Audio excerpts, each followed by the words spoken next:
Assalamualaikum warahmatullahi wabarakatuh. Saya Musyarofah, mahasiswa Institut Agama Islam Negeri Madura, program studi akuntansi syariah kelas B. Di sini saya akan menjelaskan mengenai kias sebagai UAS mata kuliah usul fikih. Dalam menetapkan suatu hukum, Islam memiliki 4 sumber hukum.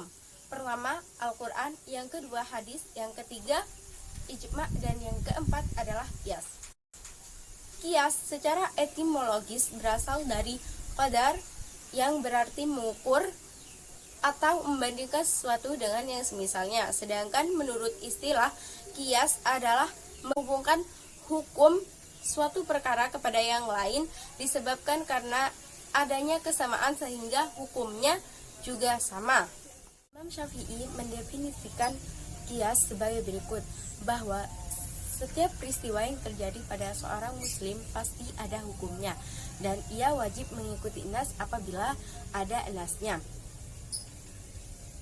Dan apabila tidak ada nasnya, maka dicari permasalahannya atau dilalahnya dengan jalan yang benar, yaitu ijtihad. Dan ijtihad itu adalah kias.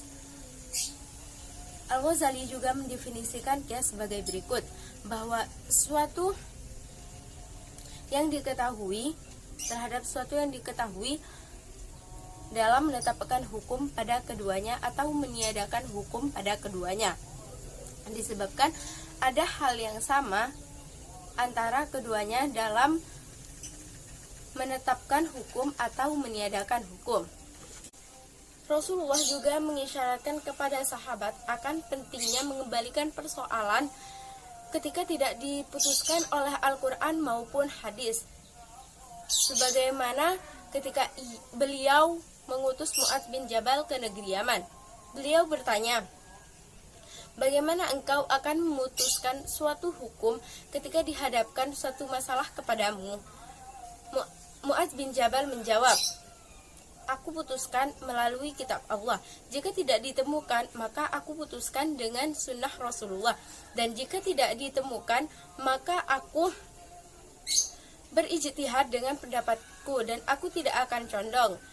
Rasulullah menepuk dadanya seraya bersabda, segala puji bagi Allah yang telah memberikan pertolongan atas utusan Rasulullah dan ia merelakan. Hadis di atas adalah Rasulullah menyetujui Mu'adz untuk berijtihad dalam mendapatkan suatu hukum.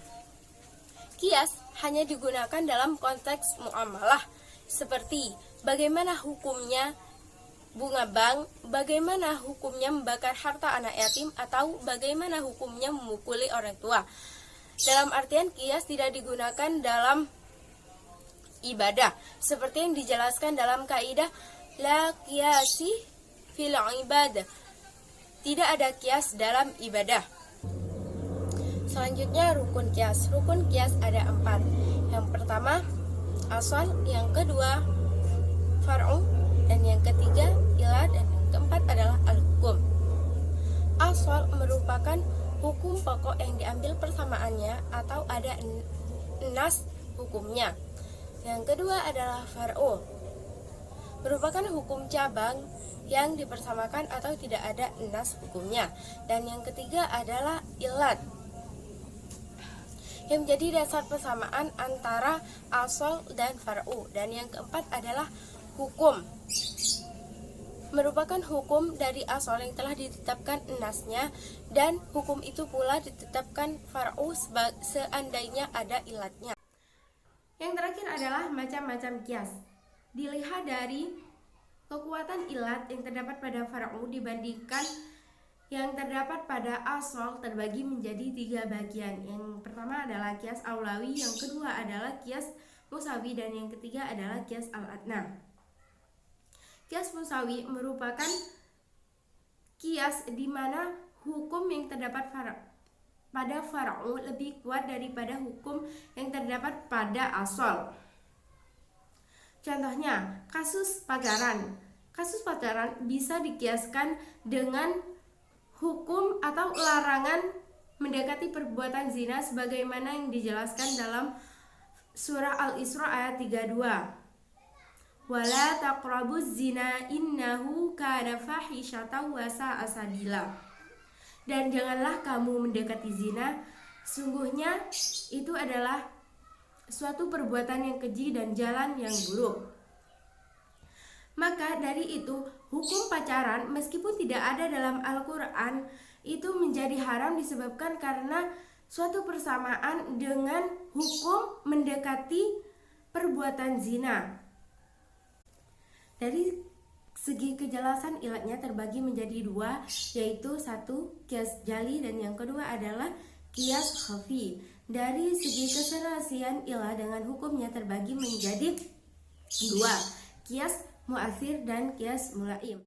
Yang ketiga adalah qiyas al-adnan, yaitu qiyas di mana ilat yang terdapat pada far'u lebih rendah bobotnya dibanding ilat yang terdapat pada asal. Misalnya, hukum minum bir yang umpamanya sifat memabukkannya lebih rendah dibandingkan yang terdapat pada khamar.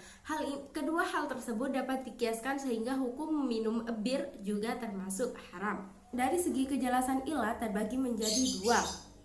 Yang pertama adalah qiyas jali, yang kedua adalah qiyas khafi. Dari segi keserasian ilah dengan hukum terbagi menjadi dua. Yang pertama adalah qiyas mu'athir dan yang kedua adalah qiyas mulaim. Dari segi dijelaskan atau tidak dijelaskannya ilah terbagi menjadi tiga, yaitu yang pertama qiyas makna, yang kedua adalah qiyas ilah, dan yang ketiga adalah qiyas dilalah. Dari segi metode terbagi menjadi empat. Yang pertama adalah qiyas ikhalah, yang kedua adalah qiyas sabah, dan yang ketiga adalah qiyas sabru, dan yang keempat adalah qiyas tar. Sekian dari saya, kurang lebihnya mohon maaf. Wassalamualaikum warahmatullahi wabarakatuh.